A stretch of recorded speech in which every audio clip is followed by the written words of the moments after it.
Ikhwati fillah, Bapak Ibu, saudara-saudariku semuanya, calon penghuni surga insyaallah. Assalamualaikum warahmatullahi wabarakatuh. Alhamdulillah, alhamdulillahi rabbil alamin, wal akibatu lil muttaqin. Segala puji hanya bagi Allah Rabb semesta alam, dan sesungguhnya akhir yang indah, akhir yang bahagia hanya untuk orang yang bertakwa, hanya untuk orang yang berusaha semaksimal mungkin melaksanakan perintah-perintahnya, hanya untuk orang yang berusaha semaksimal mungkin menjauhi larangan-larangannya. Kemudian wassalatu wassalamu ala khairil anbiya'i wal mursalin nabiyina Muhammad wa ala alihi wa ashabihi wa man tabi'ahum bi ihsan ila yaumiddin, amma ba'd. Semoga sholawat serta salam senantiasa tercurahkan kepada junjungan Nabi besar kita, sebaik-baiknya Nabi dan Rasul, yakni Muhammad alaihi salatu wassalam. Dan juga semoga sholawat serta salam senantiasa tercurahkan kepada keluarga beliau, anak keturunan beliau, para sahabat beliau, dan juga umat beliau senantiasa berjalan di atas sunnah-sunnah beliau yang telah beliau tinggalkan untuk kita semuanya. Ikhwati fillah rahimani wa rahimakumullah, saya ucapkan jazakumullah khairan katsiran. Semoga Allah Subhanahu wa taala membalas antum semua dengan sebaik-baiknya balasan karena hadir di majelis dan tempat yang mulia ini. Seperti yang sudah kita sepakati dan kita sampaikan di pertemuan sebelumnya, bahwa pertemuan berikutnya yakni malam ini insyaallah kita akan mengkaji tentang sifat sholat Nabi. Dan ini adalah buku yang ditulis oleh Muhammad Nasruddin Al-Albani rahimahullah. Ya, seperti yang sudah kita sampaikan di pertemuan sebelumnya, bahwa buku ini adalah talkhis, ya, buku yang ada di tangan Bapak Ibu semuanya ini. Saya harapkan semuanya sudah dapat, ya. Kalau belum dapat, ya, dan stok panitia sudah habis, ya silakan beli sendiri, ya. Dan seperti yang sudah sampaikan, bahwa ini adalah talkhis. Talkhis adalah ringkasan, dan talkhis ini pun juga ditulis oleh beliau, ya. Talkhis ini ditulis oleh beliau. Kan biasanya kalau buku tebal, ya, itu ditalkhis sama ulama yang lain, ya. Tapi yang sifat sholat Nabi ini talkhisnya juga ditulis oleh beliau sendiri. Kenapa? Banyak dapat masukan dari ulama atau teman-teman beliau yang mengatakan kalau sifat sholat Nabi yang asli, ya, buku aslinya yang beliau tulis itu terlalu detail penjelasannya, ya, terlalu banyak penjabarannya. Jadi untuk dipelajari orang awam itu terkadang berat, gitu loh. Jadi terkadang orang awam kan sukanya yang simple-simple, gitu, ya. Yang penting sing bener opo. Kadang-kadang kalau bedanya thalabul ilm, penuntut ilmu, sama orang awam itu, kalau penuntut ilmu akan bertanya, kenapa kok seperti ini? Ya. Kenapa kok tidak seperti pendapat yang lain, gitu? Kenapa kok ini rojih daripada yang lain, gitu? Apa pendapatnya, apa alasannya? Biasanya thalabul ilm seperti itu, penuntut ilmu seperti itu. Tapi kalau orang awam nggak akan bertanya seperti itu, sih bener opong, ya, seperti itu biasanya. Kadang tuh banyak, ya, datang ibu-ibu, ya, bapak-bapak datang ke saya, Ustadz hukumnya apa Ustadz? Sebenarnya ada ikhtilaf ulama gitu. Ketika saya jelasin, dia Ustadz bingung, Ustadz yang bener apa hukumnya gitu. Yang bener itu apa hukumnya? Dia pengen jadinya saja gitu, ya. Makanya talkhis sifat sholat Nabi ini beliau tulis itu untuk mudah dipahami, ya, biar tidak terlalu mumil, tidak terlalu istilahnya mendetail penjabarannya. Tapi kalau jenengan mau lebih kenyang, ya, dalam mempelajari sifat sholat Nabi, ya, lebih istilahnya puas dengan dalil-dalil yang beliau sampaikan, yang beliau tulis, jenengan bisa beli bukunya, ya, beli bukunya yang bukan talkhis, yang bukan ringkasan. Ya, ada lagi bukunya yang lebih tebal itu kalau nggak salah sekitar harganya itu 30 sampai 40 ribu, yaitu matanya saja. Tapi kalau buku yang dijelaskan secara detail, ya, yang biasanya ada 3 jilid itu, ya, Kan ada 3 jilid ya, itu harganya sekitar 200 sampai 250 ribu ya. Ya, ini ada berapa halaman ini? Ada 108 halaman. Buku yang sudah terjemah bahasa Indonesia ya, yang sudah dijelaskan dengan tahqiq yang bagus, itu harganya sekitar 200 sampai 250 ribu, 3 jilid dan judulnya sama, Sifat Sholat Nabi. Nah, nanti ya Bapak Ibu sekalian yang semoga selalu dijaga dan dirahmati oleh Allah Subhanahu wa taala, alhamdulillah di laptop ana ini ada PDF-nya gitu loh. Ya, jadi ada PDF yang 1.500 halaman itu tadi. Ya, jadi nanti kalau kita membaca sedikit kalimat ya, membaca sedikit tulisan di sini, jika memang perlu disyarah, nanti akan saya rujuk ke kitab asalnya yang 1.500 halaman tadi. Walaupun tentu tidak mungkin akan dijelaskan semuanya ya. Karena kalau 1.500 halaman dibaca semuanya ya bisa 3 tahun baru selesai gitu ya. Cuma bab sholat saja ya, belum wudu ya, belum zakat dan lain sebagainya. Taib ya. Jadi nanti seperti itu ya kurang lebih penjelasannya ya, atau penyampaiannya. Kita nanti coba baca apa yang ada di buku, kemudian saya coba syarah dengan merujuk kepada kitab asalnya yang tebal tadi, yang 1.500 halaman tadi. Dan jika nanti ada perlu tambahan, ya tambahan ilmu, tambahan informasi, insya Allah akan saya sampaikan walaupun di luar buku, ya di luar buku. Misal nanti ada kisah, ya, atau nanti ada beberapa pendapat beliau yang menyelisih pendapat jumhur misal. Nanti kalau memang perlu untuk kita bahas, akan kita bahas, ya. Karena tidak menutup kemungkinan, ya, nanti di sini tuh namanya kan beliau manusia, ya, tidak luput dengan salah dan dosa, ya, tidak luput dengan khilaf, dan manusia itu pasti akan jatuh pada kesalahan, nggak ada yang sempurna gitu. Ya, jadi karena beliau itu bukan nabi, ya, maka tidak wajib bagi kita untuk mengikuti seluruh pendapat beliau. Jika memang ada pendapat lain yang lebih rojih, ya nanti akan kita sampaikan. Misal dalam tasyahud misal, ya beliau ini ngikut pendapat ketika tasyahud akhir atau tasyahud itu menggerakkan jari-jari. Kan itu, tapi ada pendapat yang lain yang tidak menggerakkan jari-jari. Nah, itu nanti yang benar yang mana? Nah, itu nggak ada disampaikan di sini. Nanti insya Allah akan saya tambah kalau memang memungkinkan. Taib. Sebelumnya, ya sebelum kita mulai pembahasan, tentu saja baiknya kita coba pahami apa isi yang ada di buku ini terlebih dahulu.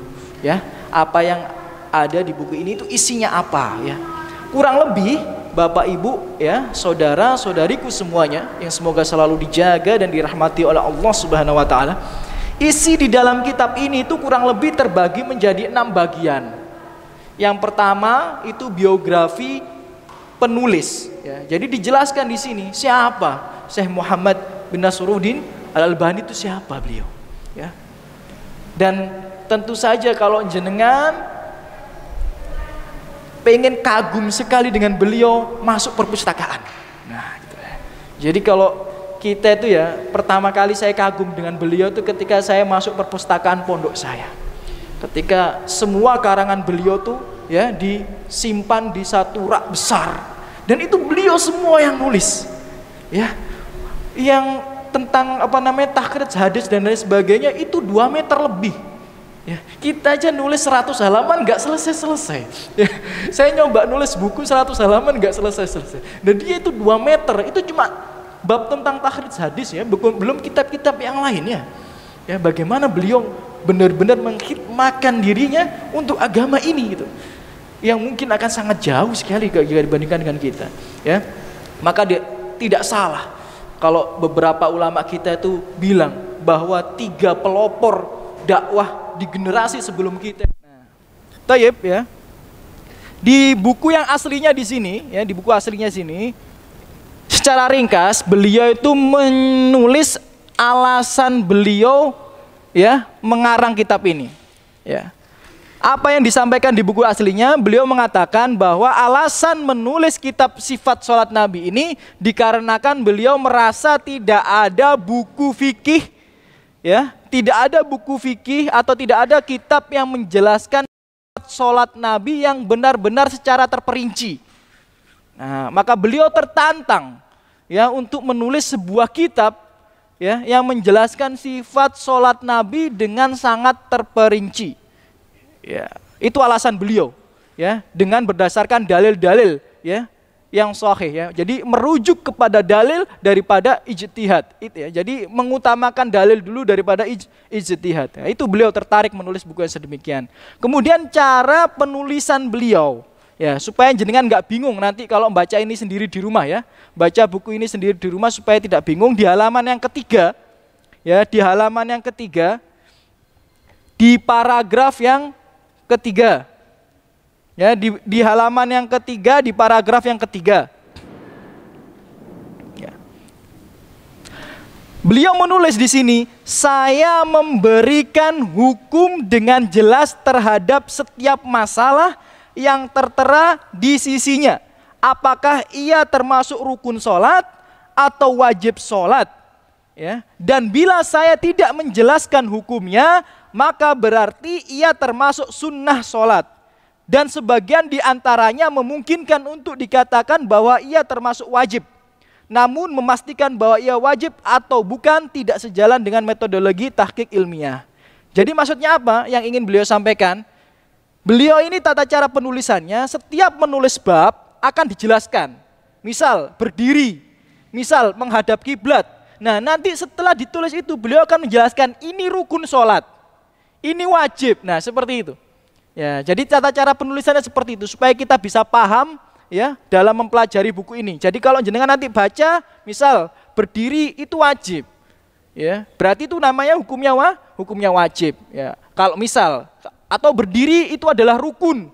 Nah, maka maksud beliau itu adalah hukum daripada berdiri adalah rukun. Jadi nanti yang penting jenengan paham dulu. Nanti kalau jenengan baca pasti akan paham maksud apa yang beliau tulis, ya. Jadi setelah menulis babnya, beliau akan menulis hukumnya. Apakah dia itu rukun, apakah dia itu wajib, apakah itu sunnah. Nah, sekarang yang jadi pertanyaan lainnya, apa bedanya rukun, apa bedanya wajib dengan sunnah, terus apa bedanya dengan syarat? Nah, itu nanti beliau jelaskan juga. Nah, di paragraf setelahnya beliau menulis, agak keringetan nih.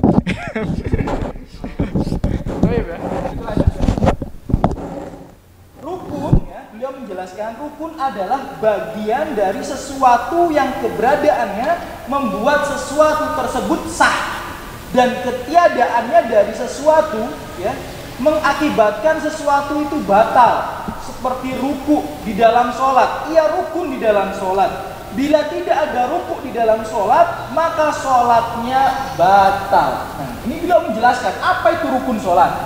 Rukun sholat itu adalah sesuatu yang ada di dalam sholat, yang apabila tidak dilaksanakan, maka sholatnya batal. Ya. Kelupaan ruku mau tidak mau harus mengulang. Ya.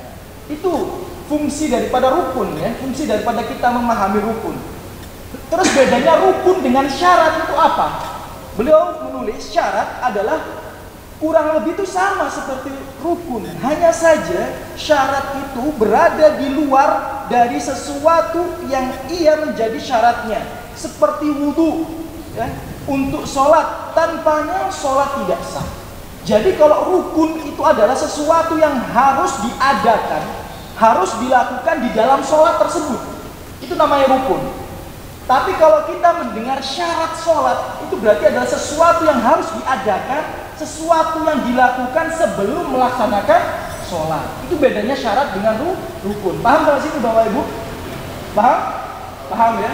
Jadi kalau rukun itu yang ada di dalam sholat, sedangkan syarat itu adalah yang harus dilakukan sebelum melaksanakan sholat. Saya tanya, menutup aurat itu rukun apa syarat? Rukun apa syarat? Syarat. Kenapa? Dilakukan sebelum sholat. Nah, sujud itu rukun apa syarat? Rukun. Nah, niat itu rukun apa syarat? Rukun apa syarat? Rukun apa syarat? Udah ada yang pindah jawaban dari syarat. Gak apa-apa, gak ada ujian di sini, Pak. Yang nyontek juga nggak apa-apa, ya. Dijawab temennya apa yang bener apa rukun apa syarat, nggak apa-apa. Jadi niat itu syarat, ya. Niat itu syarat, ya. Kalau takbiratul ihram itu rukun apa syarat? Rukun. Nah, paham nggak sih ini perbedaan rukun sama syarat? Paham. Nanti akan kita jelaskan apa saja rukun dan syarat sholat itu. Baik. Kemudian selain rukun dan syarat ada namanya wajib. Wajibat sholat kalau dalam bahasa Arab, ya. Wajib-wajib yang ada dalam sholat adalah sesuatu yang diperintahkan di dalam Al-Quran atau Sunnah, namun tidak ada dalil yang menunjukkan bahwa ia itu rukun atau syarat. Pelakunya mendapatkan pahala dan yang meninggalkannya berdosa, kecuali karena adanya uzur. Wajib itu sama dengan fardu. Membedakan antara wajib dan fardu adalah terminologi baru yang diadakan tanpa berdasarkan dalil. Baik, saya jelaskan, Bapak Ibu. Jadi, wajib itu berarti memang harus dilakukan, ya, harus diadakan. Ya, dan barang siapa yang sengaja meninggalkannya maka dia berdosa, sama dengan wajibat sholat.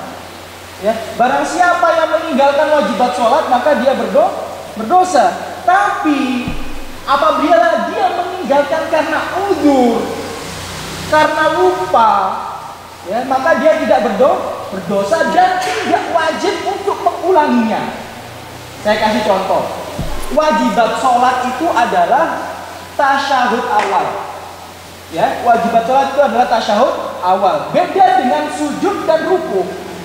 Apabila jenengan misal sholat maghrib, ya, di rakaat yang kedua jenengan kelupaan ruku, kelupaan sujud, maka mau tidak mau jenengan harus mengulang rakaat 2 tadi. Tapi ketika jenengan di rakaat yang kedua lupa duduk tasyahud, ya, di rakaat kedua imamnya, misal imamnya lupa tidak tasyahud awal, kemudian dia naik berdiri, apa yang harus dia lakukan? Apakah mengulang rakaat kedua atau tidak? Jawabannya tidak. Kenapa? Karena tasyahud awal itu termasuk wajibat sholat, bukan rukun. Jadi kalau imam lupa tasyahud awal terus wis ngadeg, udah berdiri, udah jangan diteriak-teriakin. Karena pernah di masjid ya, imamnya lupa tasyahud awal sudah berdiri, makmumnya masih duduk, subhanallah, subhanallah, subhanallah, kayak orang zikir. Kayak orang zikir. Itu yang salah itu bukan imamnya, yang salah itu antum karena belum tahu mana itu rukun dan wajib. Karena wajib itu kalau ditinggalkan tidak masalah. Udurnya apa ya? Dia lupa. Dan nanti apabila ketika selesai rakaat ketiga, dia nggak usah ngulang rakaat kedua. Yang cukup dia lakukan cuma sujud sahwi. Ya, jadi sujud sahwi itu untuk ya bisa penggantinya wajibat sholat. Apa itu wajibat sholat? Nanti akan kita baca semuanya. Ini tuh wajib, ini tuh rukun. Itu insya Allah akan dijelaskan sama penulis. Selain daripada itu ada namanya sunnah. Ya, sunnah adalah ibadah yang Nabi Shallallahu Alaihi Wasallam jaga. Ya, baik senantiasa atau biasanya beliau lakukan, namun beliau tidak memerintahkannya sebagai kewajiban. Siapa yang mengamalkannya meraih pahala, dan siapa yang meninggalkannya tidak berdosa dan tidak disalahkan. Contoh, sunnah bacaan sujud. Misal, jenengan baca apa kalau sujud? Ada yang lain? Subhanallah. Bacaan ketika rukuknya. Subhanallah a'la misalnya. Ya. Itu kan sunnahnya dibaca berapa kali? 3. Kalau kita baca 1 kali boleh apa tidak? Ya boleh saja. Karena itu hukumnya sunnah. Ya, hukumnya sunnah. Misal dengan guru-guru, ya, namanya kita kan hidup di dunia ini kadang-kadang ada udur, ada hal lain sebagainya. Ya. Misal ibu-ibu ini sholat, kemudian anaknya jatuh dari kasur, nangis, buru-buru. Nggak mungkin kan kita baca secara lengkap. Boleh bu, ya, dibaca seminimal mungkin. Ya. Subhanarabbiyal a'la sekali, Rabbil firli sekali di antara 2 sujud dan sebagainya. Boleh nggak seperti itu? Boleh. Ya, dan itu tidak dosa bagi orang yang meninggalkan sunnah. Jadi enak kalau kita sudah tahu mana itu rukun, mana itu syarat, mana itu wajib, mana itu sunnah. Enak. Yang susah kalau nggak tahu, gitu ya. Kayak tadi imamnya udah berdiri nggak mau ngulang, makmumnya masih duduk subhanallah kok nggak kelar gitu. Nah ini jadi masalah. Makanya pentingnya kita untuk belajar sholat dengan baik dan benar. Mengapa? Karena seperti yang sudah saya sampaikan di pertemuan sebelumnya, sholat ini. Nah ini, bentar ya, saya pasang dulu.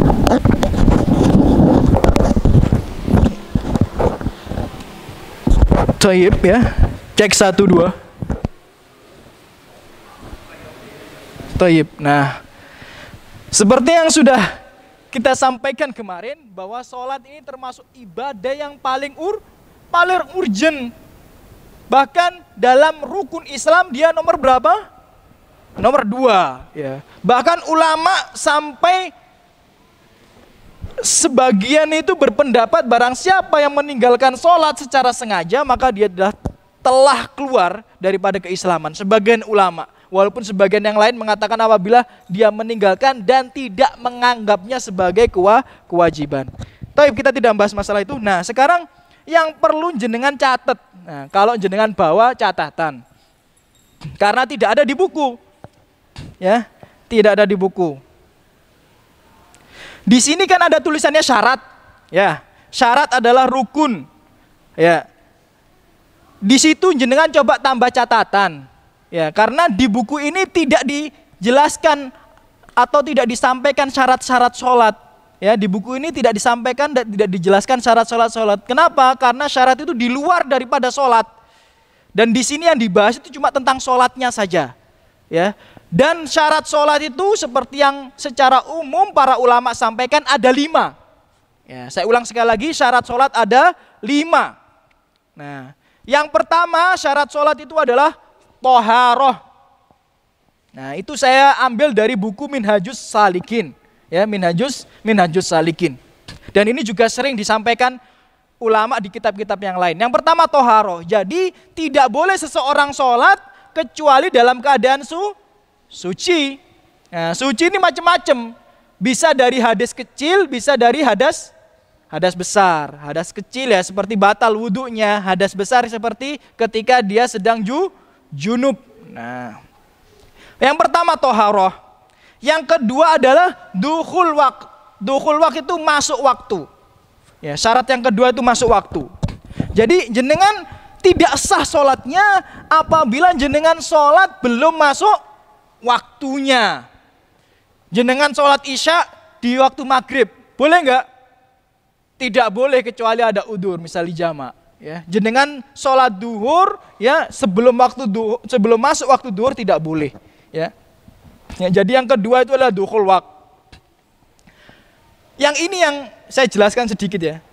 Yang ini yang agak sensitif kalau kita bahas ya tentang masuknya waktu. Kenapa? Karena ulama itu berbeda pendapat tentang masuknya waktu sebuah sholat. Ya. Kalau sholat sholat subuh mereka sepakat. Sholat duhur mereka sepakat. Sholat asar mereka sepakat. Yang berbeda pendapat itu sholat maghrib. Nah ini cuma sekedar wawasan saja. Wawasan. Ya, kalau jenengan baca fikih perbandingan mazhab ya.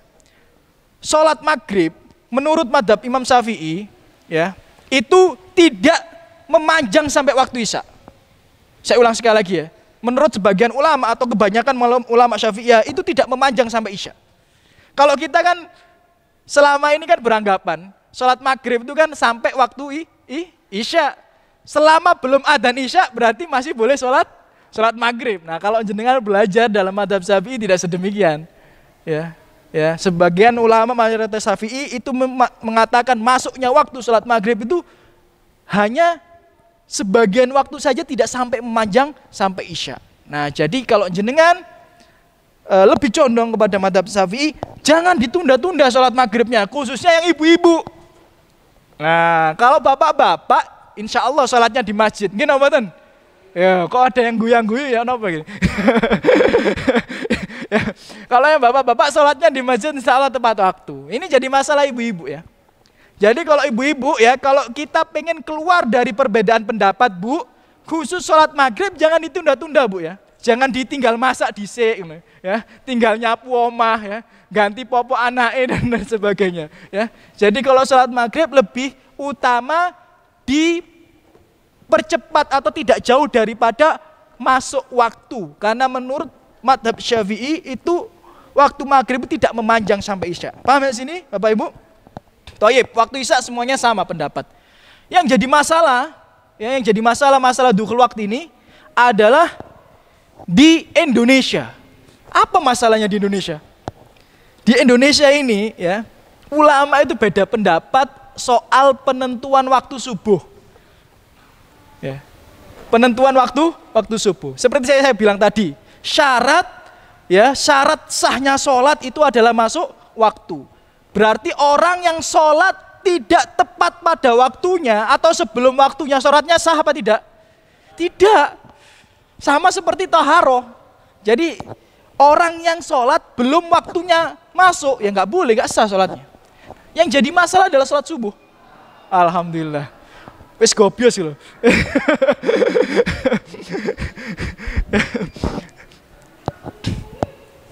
Taib ya. Ini bisa diamankan dulu. Ya, insyaallah. Jazakallah khairan. Ya. Yang jadi masalah di Indonesia. Kenapa Ustaz kok masalah? Karena di Indonesia ini ulama beda pendapat tentang penetapan waktu subuh. Beda pendapatnya seperti apa? Sebagian orang ya seperti Kemenak ya yang bekerja sama, cek 1 tes ya 1 2. Kemenak yang bekerja sama dengan BMKG dan 8. Ya, ini jadi Kemenak itu menetapkan waktu sholat itu kerjasama dengan 8 dan BMKG. Ya, saya ulang sekali lagi, Kemenak itu menetapkan waktu sholat itu. Kemenak menetapkan waktu sholat itu kerjasama dengan 8 dan BMKG. Misal, Kemenak itu menetapkan waktu sholat jam 4. Jam 4 subuh, ini misal ya. Itu beliau itu berpendapat karena waktu subuh itu minus 20 derajat. Namun Muhammadiyah berpendapat yang lain. Ya, berpendapat yang lain. Muhammadiyah itu pendapatnya itu minus 18 derajat. Jadi 1 derajat itu adalah 4 menit. Kalau minus 2 derajat berarti selisihnya berapa? 8 menit. Kalau Kemenak menetapkan waktu subuh jam 4 berarti Muhammadiyah waktu subuhnya jam 4 lebih 8 menit. Nah, beda lagi sebagian ustadz-ustadz kita. Ya. Kalau jenengan merujuk kepada WI, Wahda Islamiyah, ya, yang kalau yang sering ke Sulawesi sering ketemu masjid-masjid Wahda Islamiyah, itu kurang lebih bedanya 12 menit dengan Kemenak. 12 menit. Ya. Jadi seolah-olah mereka berpendapat kalau sholat jam 4 sah apa tidak? Tidak sah. Ya. Kalau ustadz-ustadz kita ya seperti Ustadz Badru ya, dan beberapa ustadz yang lainnya itu mengatakan malah kurang lebih 20 sampai 25 menit. Nah, terus bagaimana Ustadz? Yang benar mana? Saya juga nggak tahu. Karena saya tidak mendalami ilmu tentang perbintangan. Ya. Jadi jenengan pilih ya, yang menurut jenengan seret dalam hati jenengan dan fattaqullaha mastata'tum. Ya, mereka semua punya dalil masing-masing.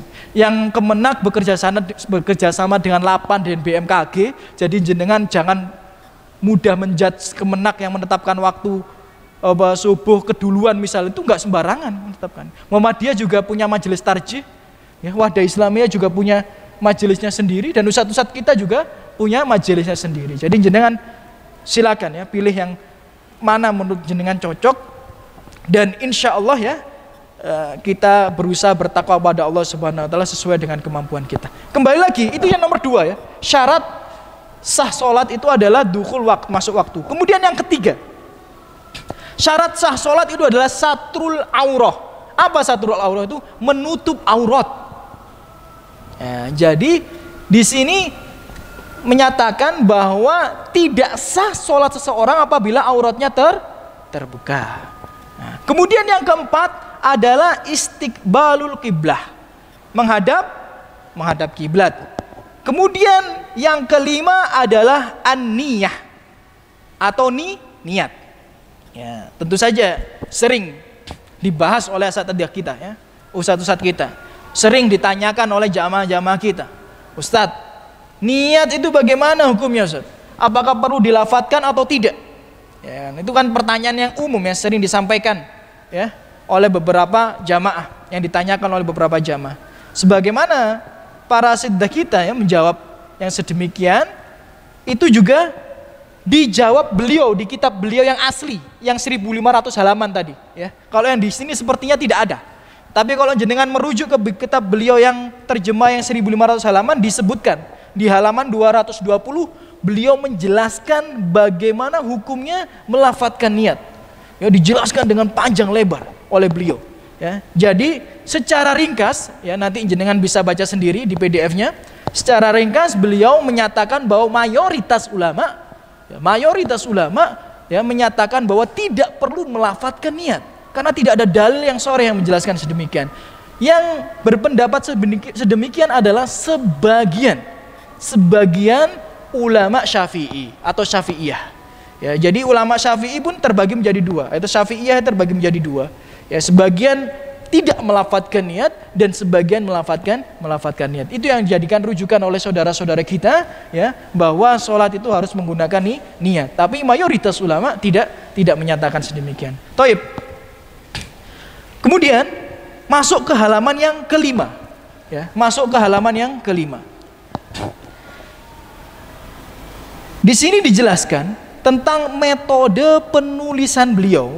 Ya, setelah yang pertama tadi dijelaskan kalau habis nulis bab dijelaskan ini tuh rukun, ini tuh syarat, ini tuh wajib.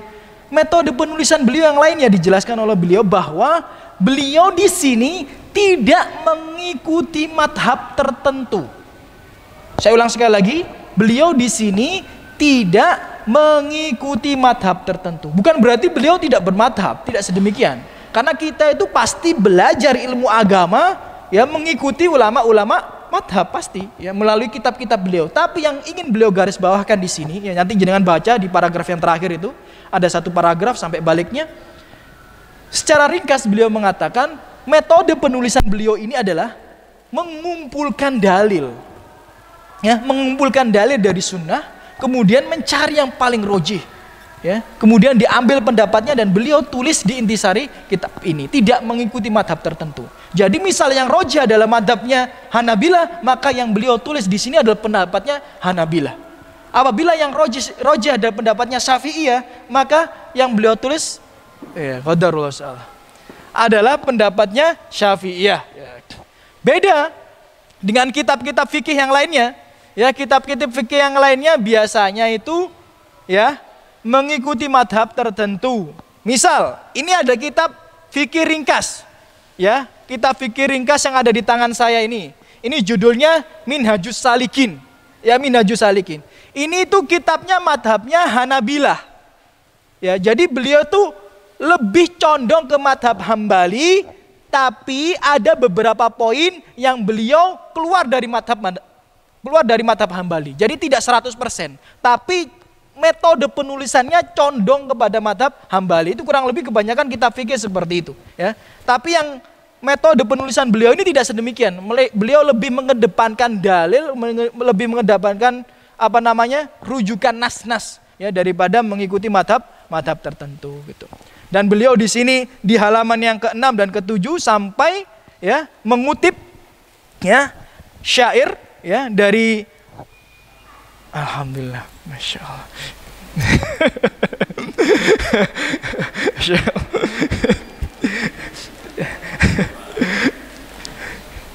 Tayyib, ya. Alhamdulillah, kita syukuri, ya. La in syakartum la azidannakum. Kalau antum mensyukuri sesuatu, insya Allah akan ditambah nikmatnya, ya. Akan ditambah nikmat. Beliau di sini mengutip tulisannya Imam Ahmad, ya, dalam syairnya, ya, beliau mengatakan bahwa agama Nabi Muhammad adalah hadis-hadis. Sebaik-baik kendaraan bagi seorang pemuda adalah asar-asar, ya. Asar-asar itu peninggalan dari sunnah-sunnah. Kemudian jangan pernah membenci hadis dan ahli hadis, karena akal itu adalah malam sedangkan hadis adalah siang. Maksudnya apa? Harusnya itu mengedepankan hadis daripada akal. Dan terkadang seorang pemuda tidak mengetahui asar hidayah padahal matahari terang benderang dengan cahayanya. Ini cuma sedikit ya kutipan beliau. Tapi seperti yang sudah saya sampaikan tadi, Bapak Ibu, saudara-saudariku yang semoga selalu dijaga dari rahmat Allah Subhanahu wa taala, kita merujuk kepada buku aslinya. Ya. Kalau jenengan merujuk kepada buku aslinya, ya, beliau di sini mengutip ya perkataan-perkataan imam madhab. Ya. Di sini ada yang punya buku aslinya yang 3 jilid. Ada yang punya? Oh, belum ada ya. Jadi yang bukunya yang asli itu yang 3 jilid diterjemahkan dalam bahasa Indonesia yang 1500 halaman itu, beliau mengutip pesan-pesan dari ulama-ulama madhab tentang dilarangnya untuk taklid buta. Apa taklid buta itu? Taklid buta itu fanatik terhadap madhab tertentu. Jadi boleh kita bermadhab, boleh antum Hanabilah, boleh antum Syafi'iyah, boleh antum boleh Hanafiyah, boleh. Tapi jangan fanatik. Fanatik itu apa? Seolah-olah bilang, saya nggak boleh keluar daripada madhab Hanabilah, saya nggak boleh keluar dari madhab Malikiyah. Nah, itu yang jadi masalah. Ya, tapi kalau bermadhab boleh, dan itu bagus kalau dalam metode tolabul ilm, menuntut ilmu. Nah, beliau mengutip misal perkataan Imam Abu Hanifah. Beliau tulis di buku aslinya. Imam Abu Hanifah mengatakan, idza shahhal hadis fahuwa madhabi. Ya, jika suatu hadis itu sahih, maka itu adalah madhabku. Jadi seolah-olah Abu Hanifah mewasiatkan apabila ada hadis sahih ya, yang berlawanan dengan pendapatku, maka itu adalah pendapatku. Jangan ambil pendapatku jika pendapatku berlawanan dengan hadis sahih. Ini dikutip oleh tulis beliau di kitab aslinya. Kemudian beliau juga mengutip perkataan Imam Malik bin Anas rahimahullah. Beliau mengatakan, innama ana bashar, sesungguhnya aku ini hanya seorang manusia, kata Imam Malik.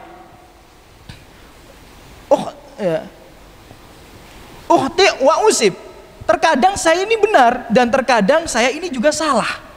Ya, terkadang saya salah dan terkadang saya benar, kata Imam Malik. Ya. Fantadiru fi ra'yati. Ya, fangduru fi ra'yi. Artinya apa? Maka perhatikanlah pendapat-pendapatku, kata Imam Malik. Fakullu ma wafaqal kitab wa sunnah fakhuduhu. Apabila pendapatku, kata Imam Malik, sesuai dengan Al-Quran dan Sunnah, ambillah. Wa kullu ma lam yuwafiq al-kitab wa sunnah fatrukuhu. Nah, ini perkataan Imam Malik yang dikutip beliau dalam bukunya. Jadi Imam Malik mengatakan, apabila pendapatku ini sesuai dengan Al-Quran dan Sunnah, ambil. Apabila pendapatku ini antum perhatikan tidak sesuai dengan Al-Quran dan Sunnah, maka jangan diambil. Itu perkataan Imam Malik. Kemudian perkataan Imam Syafi'i. Ya, saya bacakan artinya saja. Tidak seorang pun melainkan harus diikuti sunnah. Tidak seorang pun melainkan harus mengikuti sunnah Rasulullah SAW. Apapun pendapat yang aku ucapkan atau usul yang aku susun, dan Rasulullah SAW menyelisihi apa yang aku ucapkan, maka apa yang disabdakan oleh Rasulullah SAW itulah pendapatku. Ya, jadi Imam Syafi'i mengatakan, pendapat Rasulullah harus diikuti. Apabila apa yang aku tulis ya, itu berselisih dengan pendapat Rasulullah, hadis Rasulullah, maka yang harus diikuti siapa? Hadis Rasulullah SAW. Itu perkataan Imam Syafi'i yang dikutip oleh Imam Malik. Kemudian perkataan Imam Ahmad bin Hambal yang dikutip oleh, bukan Imam Malik, maaf ya, oleh Imam Muhammad bin Nasruddin Al-Albani adalah, la tuqalliduni, jangan taklid buta padaku. Wala tuqallid Malikan wala Syafi'i wala Auza'i wala Tsauri, dan jangan kalian taklid buta dengan Malik, dengan Syafi'i, dengan Auza'i, dengan Tsauri. Wa khud min haitsu akhadu, tapi ambillah dari mana mereka mengambil. Maksudnya adalah Al-Qur'an dan Sunnah.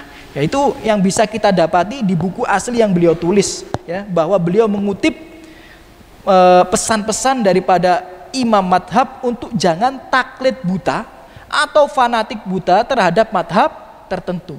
Bahkan imam madhab itu mewasiatkan untuk tidak mengikutinya secara taklid buta. Maka daripada itu ya, kalau kita mau mengaku bermadhab Syafi'i ya, apabila ada pendapat Syafi'i yang menentang daripada hadis yang sahih, maka tentu saja yang kita ikuti apa? Hadis yang sahih. Ini ada nisyan.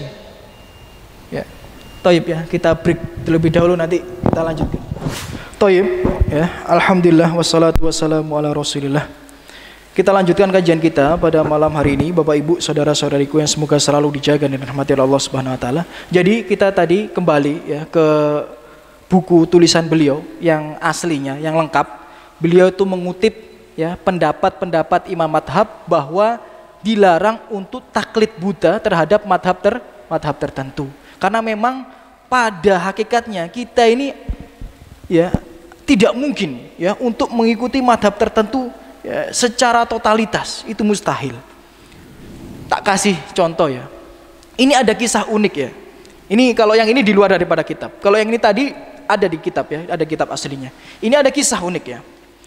Jenengan tahu nggak jual beli istisna itu seperti apa? Ada yang pernah dengar?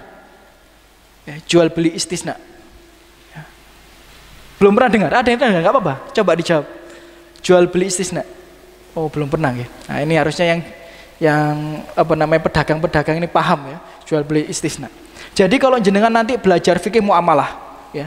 Jenengan belajar fikih muamalah, di situ nanti ada bab tentang jual beli dan dijelaskan bahwa jual beli ini dilihat dari waktu tukar menukar barang itu dibagi menjadi 4. Yang pertama adalah tukar menukar barang secara langsung. Maksudnya apa? Duitnya ada, barangnya ada. Nah, ini yang pertama, ini boleh. Kemudian yang kedua, duitnya nggak ada, barangnya ada. Nah, ini jual beli taksid namanya, kredit. Boleh apa tidak? Ya boleh. Nah, yang ketiga, itu duitnya ada, barangnya tidak ada. Ini jual beli salam. Nah, ini 3 bentuk jual beli ini boleh. Tapi bentuk jual beli yang terakhir nggak boleh. Bagaimana bentuk jual beli yang terakhir yang nggak boleh itu? Duitnya nggak ada, barangnya nggak ada. Ini nggak boleh. Ya. Misal saya nggak punya duit, ya. Antum nggak punya HP, gitu. Saya bilang, antum jualan HP nggak? Ya jual, gitu. Berapa? HP tipe A ini berapa? 3 juta. Ya udah aku beli ya. Ya, toh ya beli gitu. Ya. Padahal antum nggak punya HP. Akhirnya antum beli dulu di toko sana. 2,5 juta. Dia ngambil duitnya pulang ke rumah. Boleh nggak kayak gini? Nggak boleh. Ya, jadi jual beli kali bil kali artinya. Jadi duitnya nggak ada, barangnya nggak ada. Itu tidak boleh. Ya, jadi yang 3 tadi boleh, yang keempat nggak boleh. Tapi ada pengecualian. Namanya jual beli istisna. Apa jual beli istisna itu, Ustaz? Jual beli istisna itu adalah jual beli barang produksi. Nah, kayak Pak Cip, barang produksi. Ya. Nggak ono barangnya, Pak Cip. Nggak ada duitnya. Boleh nggak? Boleh kalau jenengan itu produsen. Boleh kalau jenengan itu adalah pembuat barang. Ibu-ibu jualan donat. Apakah tiap hari produksi donat? Enggak. Kadang-kadang itu tunggu pesanan dulu baru bikin donat. Hukum asalnya duitnya nggak ada, donatnya nggak ada. Ini kan nggak boleh. Tapi kalau barang produksi boleh, ya, karena barangnya itu diproduksi sendiri. Ya, sama jual beli gamis misal. Ibu-ibu ini cuma jual gamis yang sudah jadi, difoto, ya kemudian dijual. Padahal gamisnya udah laku. Ibu-ibu ini di rumah cuma punya mesin jahit sama kainnya. Boleh nggak dijual? Boleh, walaupun duitnya belakangan. Misal usaha konveksi, ya duitnya belakangan, bajunya belum ada, ini boleh. Ini jual beli istisna namanya. Barangnya nggak ada, ya duitnya nggak ada, tapi diperbolehkan secara syar'i karena dia adalah barang produksi. Namun yang perlu kita garis bawahi ya Pak Ibu, jual beli istisna ini madhabnya Abu Hanifah, madhabnya Hanafi, madhabnya Hanabilah, Imam Ahmad bin Hambal, madhabnya Syafi'iyah nggak boleh. Jadi jual beli istisna dalam madhab Syafi'i, dalam madhab Hambali nggak boleh. Ada kisah unik, seorang syekh ini di Arab Saudi, seorang syekh, dia itu madhabnya Hanabilah, ya, madhabnya Hanabilah. Terus jelasin hukum jual beli istisna. Jelasin hukum jual beli istisna. Otomatis karena dia madhabnya Hambali, akhirnya dia menjelaskan bahwa hukum jual beli istisna hukumnya apa? Tidak boleh. Karena madhabnya Hambali. Ya. Setelah kajian, ini kajian subuh ini. Setelah kajian, beliau pulang, di jalan beli roti. Nah, sedangkan roti Arab itu beda dengan roti Indonesia. Roti Indonesia jenengan ke toko roti sudah jadi. Ya. Kalau di roti Arab itu dibikin anget. Ya.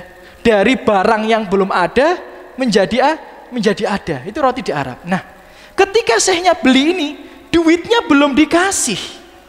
Rotinya belum dibikin. Ini jual beli istisna. Ya, di masjid dia bilang katanya jual beli istisna tidak boleh. Tapi keluar dari masjid dia beli roti yang duitnya belakangan, rotinya juga belakangan. Ya, karena susah. Ya. Jadi jual beli istisna ini madhabnya Abu Hanifah. Ya. Makanya kalau jenengan madhabnya Hanabilah, madhabnya Syafi'iyah, tuku sego goreng nggak boleh. Ini benar ini. Ya, antum kalau jual beli sego goreng itu pesen dhisik apa ngasih duit dulu? Pesen dulu. Kalau jenengan ngikuti madhab Syafi'i, beli nasi goreng itu duitnya dulu. Ya, jadi beli nasi goreng jenengan tanya, berapa? 10.000. Ya, antum bayar dulu 10.000, duitnya duluan, barangnya belakangan. Ini boleh. Ini madhab Syafi'i sama Hanafi. Tapi kalau madhab madhab, maaf saya salah, madhab Syafi'i sama Hanabilah itu harus seperti itu. Ya, harus seperti itu. Jadi duit dulu, ya, barang dibikin. Nggak boleh duitnya belakangan, barangnya belakangan. Nah, sekarang saya tanya, di sini ada nggak yang beli nasi goreng duitnya duluan? Nggak ada. Angkat tangan yang beli nasi goreng duitnya duluan. Yang beli sate duitnya duluan, angkat tangan. Nggak ada. Berarti kita semua ini pelaku madhab Hanafi. Paham ya sini? Ya, jadi susah. Ya, susah untuk bermadhab satu madhab tertentu itu akan sangat susah sekali. Akan sangat susah sekali. Itu contoh saja ya, contoh. Dan masih banyak contoh yang lainnya. Saya pernah di perjalanan naik kereta Surabaya Jakarta. Ini kisah nyata. Surabaya Jakarta. Kemudian waktu itu di daerah Jawa Tengah, ya, ada rombongan baru masuk. Seperti biasa kalau di kereta biasanya itu saya murojaah Al-Quran, ya, murojaah. Alhamdulillah di samping saya itu ada laki-laki ya seumuran saya, buka HP baca kitab, ya, buka HP baca kitab. Wah, senang saya, masya Allah. Akhi, antum belajar di mana? Katanya belajar di luar negeri. Ya, belajar di luar negeri sudah S2. Kita ngobrol panjang lah. Waktu itu saya masih semester 4, ya, semester 4 atau semester 3 Libya. Saya merasa masih nggak ada apa-apanya dengan dia, ya. Masya Allah ya, beliau ya. Kita ngobrol lama ya tentang dakwah, tentang agama. Akhirnya pada satu titik beliau mengatakan kita ini nggak boleh keluar dari madhab. Ya, kita harus mengikuti madhab tertentu dan semaksimal mungkin mengambil pendapat yang ada di madhab tersebut gitu. Nah, kebetulan beliau itu cerita bahwa beliau baru nikah waktu itu. Terus saya tanya, nah katanya antum kan nggak boleh keluar dari madhab tertentu. Antum madhabnya kan tadi kan Syafi'i, ya bilang gitu. Nah, sekarang anak tanya, antum dulu saksi nikah antum siapa? Apakah sesuai dengan madhab Syafi'i atau tidak? Dalam madhab Syafi'i, saksi nikah itu harus adil. Adil kalau antum lihat dalam kitab fikih itu artinya adalah layak meriwayatkan hadis. Nah, zaman kita siapa yang gak layak meriwayatkan hadis? Gak ada. Antum keliling Mojokerto, gak ada yang layak meriwayatkan hadis. Ustadz paling pernah bohong sekali 2 kali. Ya. Atau bukan mungkin dulu mungkin dia pernah bohong terus tobat, itu gak layak meriwayatkan hadis. Gitu. Ya. Jadi orang yang meriwayatkan hadis, kalau antum belajar rijal hadis itu yang benar-benar sorih, terjamin ya, ucapannya. Gitu. Nah, terus saya tanya, saksi nikah antum siapa? Ternyata dia saksi nikahnya tidak sesuai dengan madhab Syafi'i. Jadi memang susah ya, susah untuk mengikuti madhab tertentu. Maka yang paling tepat adalah kita tetap mempelajari madhab, tapi tidak boleh fanatik. Itulah cara penulisan beliau dalam buku ini. Toyib, ini waktu karena terbatas, kita langsung masuk ya ke pembahasan kitab inti ya di halaman ke-9. Ya, di halaman ke-9. Di sini penulis mengatakan ya, babnya yang pertama itu adalah menghadap kiblat, ya, menghadap kiblat. Penulis mengatakan, jika Anda, wahai muslim, bangkit untuk sholat, maka menghadaplah ke kiblat dimanapun Anda berada. Ya, dimanapun Anda berada. Kemudian, baik dalam sholat fardu maupun sholat sunnah. Ya. Kemudian, dikatakan karena ia adalah salah satu dari rukun-rukun sholat yang sholatnya tidak sah tanpanya, atau syarat-syarat sholat yang tidak sah tanpanya. Ya, di sini beliau berpendapat itu adalah rukun, ya. Tapi yang lebih tepat adalah dia syarat. Kenapa? Karena menghadap kiblat itu dilakukan sebelum melaksanakan sholat. Toib. Bapak Ibu, ya, di sini dalilnya adalah fa ainama tuwallu fathamma wajhullah. Ya, firman Allah Subhanahu wa taala yang artinya dimanapun kau berada, ya, untuk melaksanakan sholat maka hendaknya engkau menghadap Allah atau menghadap kiblat. Ya, dalilnya itu. Ya. Jadi syarat sholat, ya, atau rukun sholat yang menurut beliau, ya, yang pertama adalah menghadap kiblat. Yang jadi permasalahan adalah poin yang kedua. Beliau mengatakan kewajiban menghadap kiblat itu gugur dalam sholat khauf. Apa sholat khauf itu? Sholat dalam keadaan takut, baik bencana atau peperangan, ya, itu namanya sholat khauf. Ya, itu boleh tidak menghadap kiblat. Ya, dan saat perang berkecamuk, kewajiban menghadap kiblat juga gugur dari orang yang tidak mampu menghadapkan arahnya seperti orang yang sakit, atau orang yang berada di atas bahtera, di atas kendaraan atau pesawat bila dia khawatir waktu sholat akan habis. Maksudnya habis gimana? Kalau nunggu sampai tujuan dia sholat, waktu sholatnya habis, maka dia sholat di atas kendaraan tidak menghadap kiblat. Boleh nggak? Boleh. Kewajiban menghadap kiblat juga gugur dari siapa yang sholat sunnah atau witir saat dia naik kendaraan atau sepertinya. Namun dianjurkan untuknya bila memungkinkan untuk menghadap kiblat saat takbiratul ihram, kemudian sesudahnya menghadap kemana kendaraannya berjalan. Ya. Di sini dijelaskan, ya, di kitab asalnya, ketika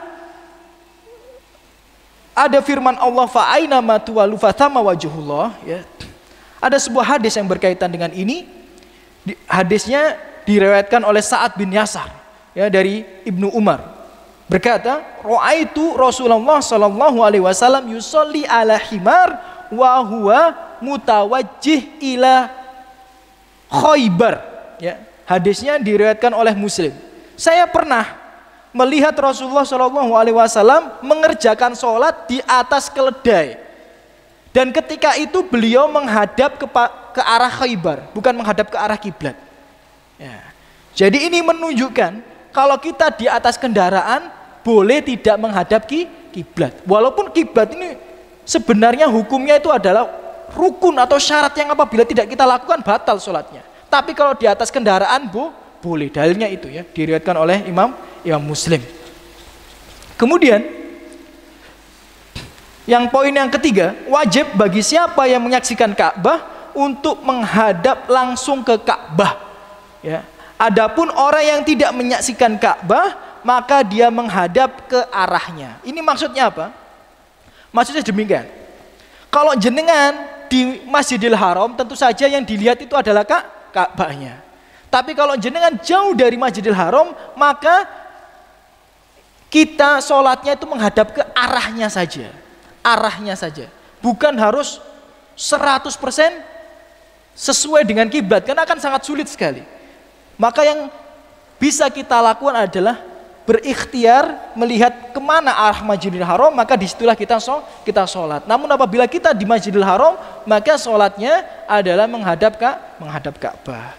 Kemudian di sini juga disampaikan hukum sholat tidak menghadap ke kiblat karena salah. Tadi kan sholat menghadap ke kiblat kalau karena ada udzur boleh. Tapi kalau salah bagaimana? Ya.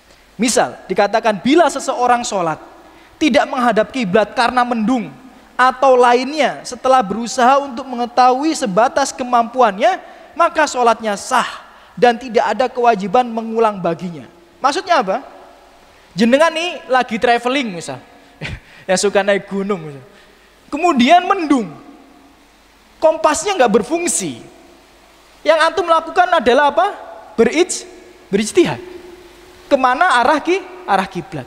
Tapi ternyata setelah selesai sholat, mendungnya hilang, antum baru sadar. Ternyata tadi sholatnya salah arah. Nah, ini hukumnya apa? Boleh atau tidak? Nah, dalilnya mana? Nah, di sini nggak ditulis dalilnya ya, tapi di kitab aslinya disebutkan dalilnya. Diriwayatkan oleh Jabir, ya, diriwayatkan oleh Jabir radhiyallahu anhu dan dibukukan di kitab hadis Baihaqi dan Hakim, ya, Baihaqi dan Hakim. Jadi kisahnya gini, ketika dulu ada peperangan dan ada mendung, Jabir dengan para sahabat ini sholat. Nah, selesai sholat, ya, kemudian jalan, udah keluar waktu dan mendungnya hilang, ternyata mereka baru sadar tadi itu sholatnya salah arah kiblatnya. Kemudian mereka bertanya kepada Rasulullah SAW, hukumnya gimana ini? Dan Rasulullah tidak menyuruh mereka untuk mengulangi sholatnya. Hadis ini derajatnya hasan, tapi diriwayatkan oleh banyak jalur, jadi bisa dikatakan sahih. Ya, jadi hadis yang hasan tapi riwayatnya banyak itu bisa jadi sahih. Ya. Hadis dhaif yang riwayatnya banyak bisa jadi hasan. Nah, jadi kalau jenengan belajar mustalah hadis, ilmu hadis seperti itu. Ya. Jadi ini menunjukkan kebolehan apabila seandainya kita pernah sholat ternyata salah kiblat, maka tidak perlu diulang. Nah, tidak perlu diulang. Kemudian ada masalah yang lainnya. Bila seseorang, ya, yang dipercaya datang kepadanya saat dia sedang sholat, ya, menghadap bukan ke arah kiblat, lalu orang tersebut memberitahukan arah kiblat yang benar kepadanya, maka dia harus bergegas menghadap ke arah kiblat dan sholatnya tetap sah. Ya. Maksudnya apa? Misal antum sudah sholat, di tengah-tengah sholat ada orang datang, ya fulan, antum salah kiblat. Antum salah kiblat, ya, balik kanan, ya, misal seperti itu. Nah, maka yang antum lakukan adalah balik kanan, karena dia adalah orang yang antum percaya. Pernahkah terjadi sedemikian? Orang sholat kemudian pindah arah, pernah. Kapan itu? Ketika datang syariat pemindahan kiblat. Ya, datang syariat pemindahan kiblat. Jadi dulu, ya, Bapak Ibu sekalian yang semoga selalu dijaga dan dirahmati Allah Subhanahu wa taala. Dulu kiblatnya kaum muslimin ini mana? Masjidil Aqsa. Jadi bukan Masjidil Haram. Dulu kiblatnya itu adalah Masjidil Aqsa. Ya. Kemudian datang wahyu ketika Rasulullah sholat. Maka apa yang dilakukan? Pindah arah ke Masjidil Haram. Ini menunjukkan bolehnya kita pindah arah sholat apabila diberitahu oleh orang yang kita percaya kita waktu itu sedang salah arah. Dan ini pernah saya saksikan dengan mata kepala saya sendiri. Ya. Jadi ada teman ana dari luar kota datang. Karena datangnya malam-malam, kita semua pada ngantuk, pada tidur, Pak. Pada ngantuk, pada tidur. Dia datang kemudian menjamak sholat maghrib dan isya. Ternyata karena kita nggak sadar kan, kita tidur, ya, dia sholat di samping kita, baru datang dari luar kota. Saya masih di Jakarta dulu, sholat. Ternyata kiblatnya salah gitu. Kemudian teman-teman yang lain, woi, salah kiblat, kebalik kiblatnya, balik badan gitu. Dan akhirnya apa? Bubar. Ya bukan balik badan, tapi akhirnya bubar. Tapi yang benar itu akhirnya balik badan. Itu menunjukkan bahwa menghadap kiblat itu termasuk syarat atau rukun sholat, ya, dalam pendapat yang lainnya yang wajib dilakukan. Karena waktu yang terbatas. Sepertinya tidak bisa, ya, kita lanjutkan kajian kita hari ini. Ya, maaf karena tadi ada kendala teknis, ya, karena lampu mati, ya, dan lain sebagainya, itu ya sedikit mengurangi mood kita dalam kajian, ya. Ustadzin rumus, ya. Drumus, keringetan dan lain sebagainya. Semoga nanti insya Allah lah kita bahas dengan lebih baik lagi ya, lebih detail lagi di pertemuan berikutnya ya. Itu ya qadarullah masya Allah. Dan baiknya mungkin kita buka sesi tanya jawab saja ya. Sesi tanya jawab aja yang berkaitan tentang sholat atau di luar sholat. Insya Allah akan kita jawab sesuai dengan kemampuan atau keilmuan kita. Di kajian yang sebelumnya ya Bapak Ibu sekalian, ada titipan pertanyaan yang belum terjawab ya. Kemarin di kajian sebelumnya kan kita masih membahas tentang tauhid dan akidah. Ada pertanyaan ya yang belum terjawab karena waktunya terbatas mungkin ya. Itu kemarin ada Bapak yang bertanya ya, screenshot fotonya ke saya. Pertanyaan begini, masih berkaitan dengan akidah. Ustadz, apa bedanya istiwa dengan bersemayam? Ya, yang kita sering dengarkan istiwa alal arsy. Apa bedanya Allah istiwa di atas arsy misalnya, istiwa alal arsy, atau Allah bersemayam di atas arsy? Ada bedanya enggak? Apakah istiwa ini sama dengan bersemayam? Ada yang bisa jawab sebelum saya? Monggo. Apa bedanya istiwa sama bersemayam itu? Apakah sinonim dan lain sebagainya? Ada yang tahu? Ya, Bapak Ibu sekalian, ya, kalau kita nanti belajar tentang kitab tauhid dan akidah, salah satu yang membedakan kita ya Ahlussunnah wal Jamaah sesuai dengan manhaj para salafus saleh dengan manhaj yang lainnya adalah iman bahwa Allah itu istiwa alal arsy.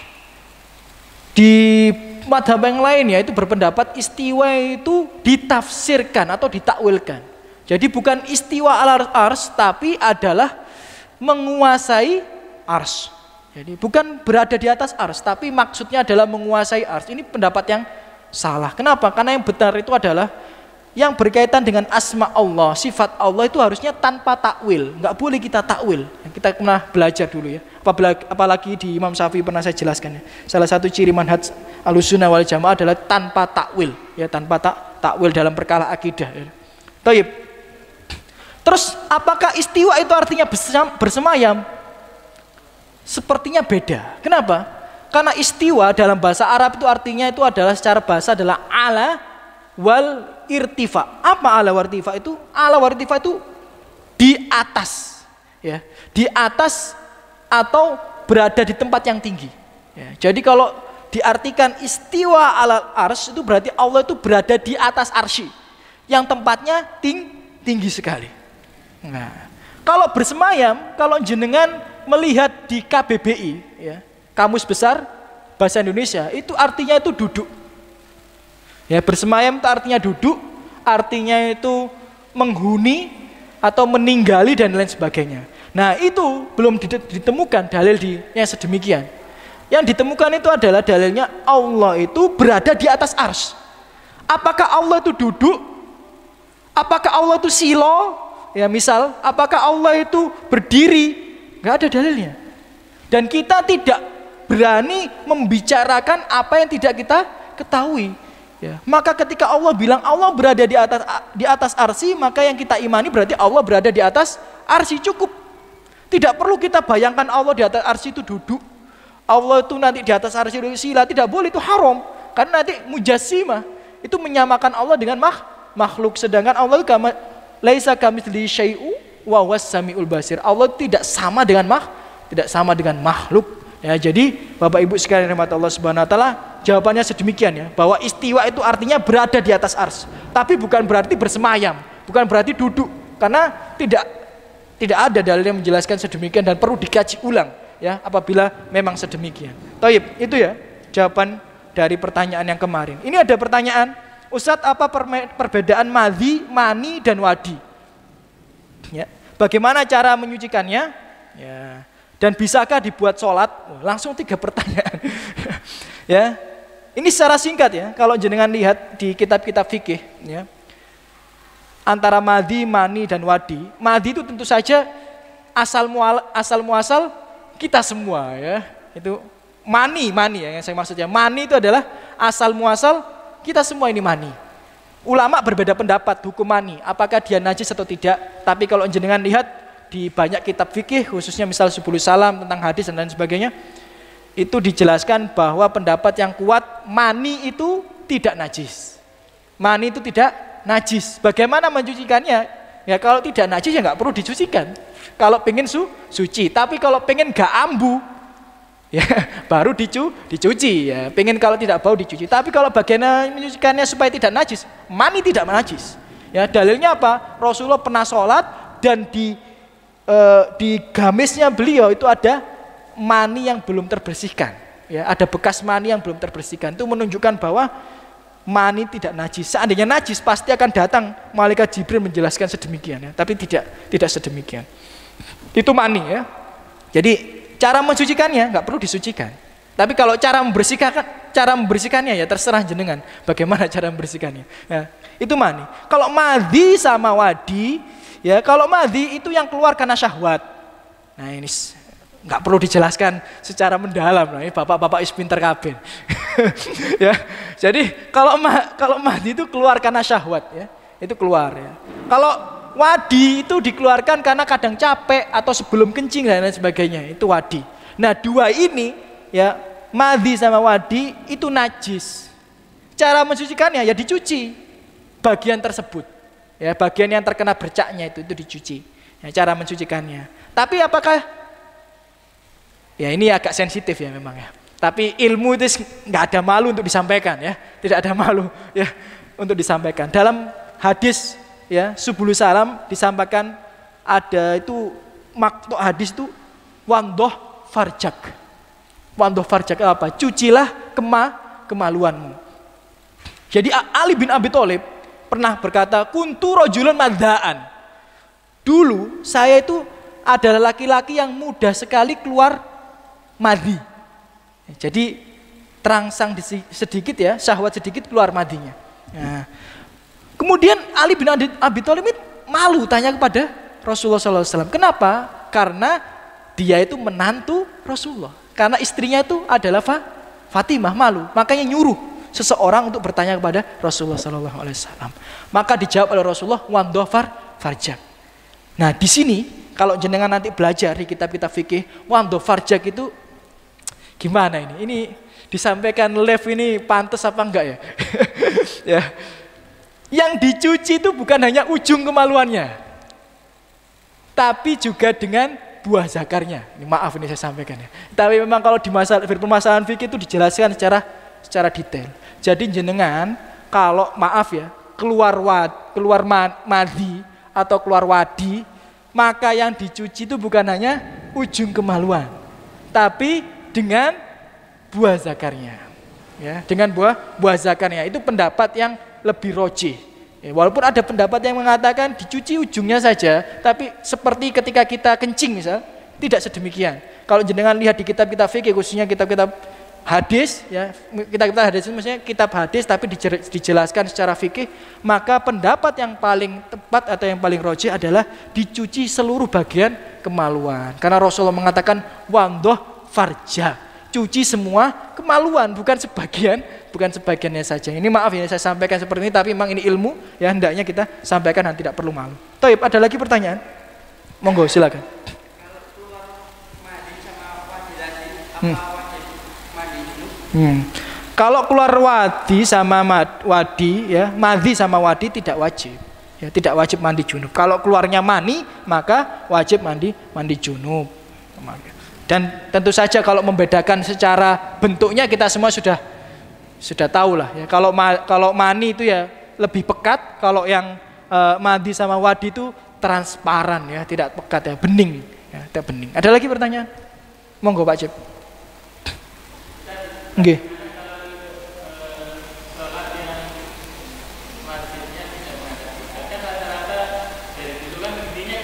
Iya. Satunya ada di sini, satunya ada. Iya. Ketika kita mengatakan itu saja, saya tidak yakin kalau misalnya itu saya selesai. Iya. Bagaimana? Terus yang kedua, Oh, masih ada pertanyaan lagi. Ya, gak uman kancane aja. bagaimana bila melakukan bacaan yang kita baca itu, karena kan selama ini kan bacaan urutan tentang sholat, tanpa tahiyat, tanpa itu kan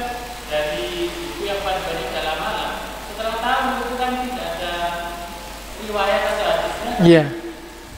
Untuk merubahnya ditulis bagaimana untuk sholat yang demikian. Toyib.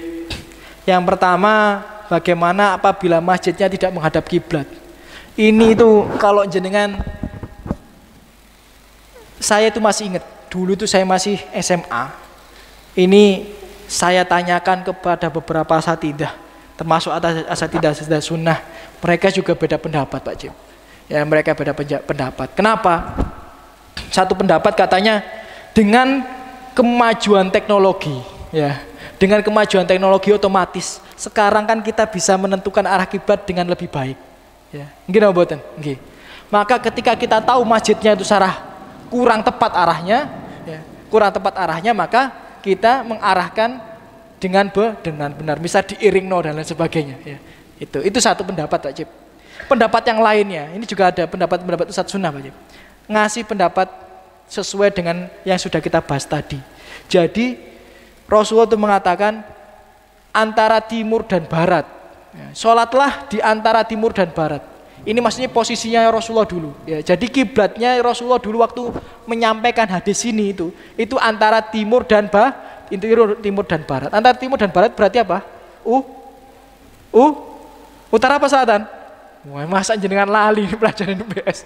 Ya, utara. Nah, utara. Karena waktu itu Rasulullah itu kiblatnya itu di arah utara.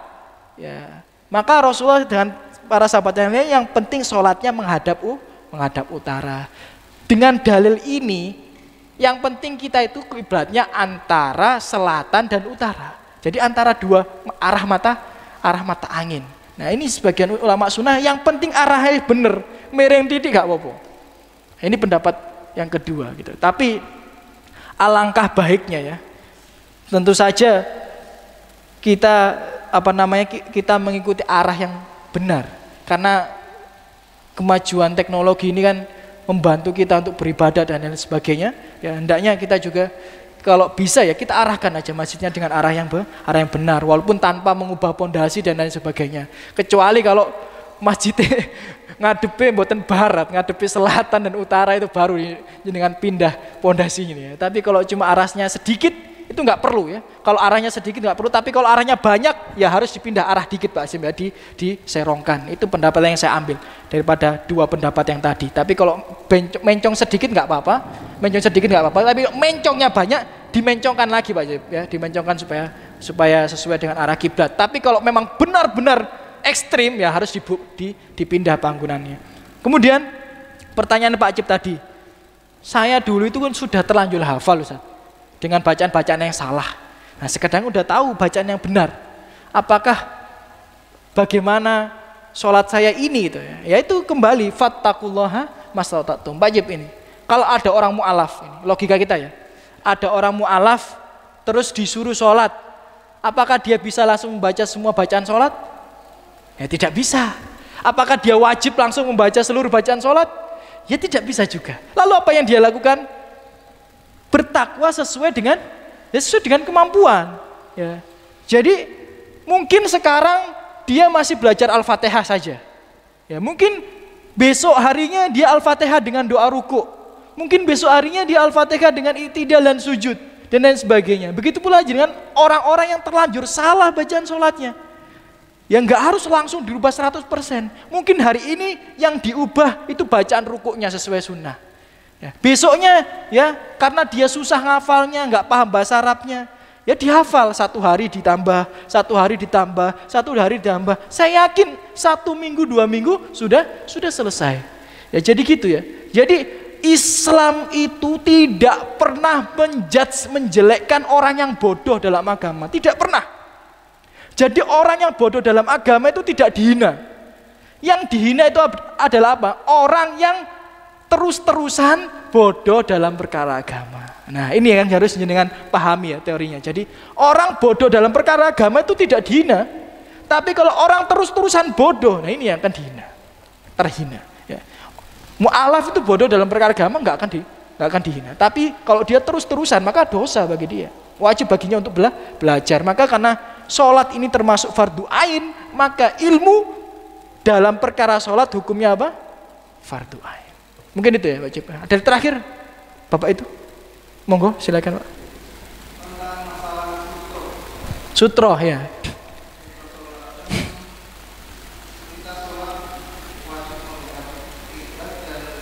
Sutroh ya.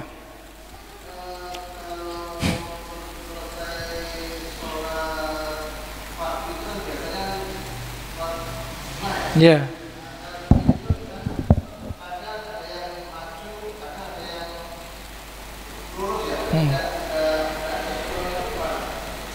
Taib. Pertama kita berbicara tentang bentar, itu insya Allah terakhir ini pertanyaan terakhir itu nanti insya Allah ya pertemuan berikutnya. Sutroh. Sebenarnya sutroh itu ada di sini ya Pak, ada di sini, ada pembahasannya di sini ya tentang sutroh. Kalau Syekh Muhammad bin Nasruddin Al-Albani mengatakan sutroh itu wajib dan ada ukurannya, ada ukurannya. Tapi seperti beberapa pendapat ulama yang lainnya mengatakan sutroh itu sunnah bukan wajib. Ya ini masih perbedaan pendapat ya. Ada yang mengatakan wajib, ada yang mengatakan sunnah. Kemudian yang mengatakan wajib itu pun berbeda pendapat. Berbeda pendapat bagaimana? Soal ukuran. Sebagian mengatakan ukurannya itu tertentu. Sebagian mengatakan yang penting dia adalah tanda. Contoh Pak, kalau jenengan baca kitab sholatnya Syekh bin Bas rahimahullah, itu mengatakan sutroh itu cukup dengan sajadah, cukup dengan garis. Ini bukan sembarangan, ada pendapatnya, dan kalau dijabarkan akan sangat panjang. Ini insya Allah nanti akan ada pembahasannya, ya ada pembahasannya di bab khusus nanti tentang sutroh di sini. Tapi pendapat yang saya ambil adalah ketika itu adalah sholat sunnah, maka hendaknya tidak usah maju Pak.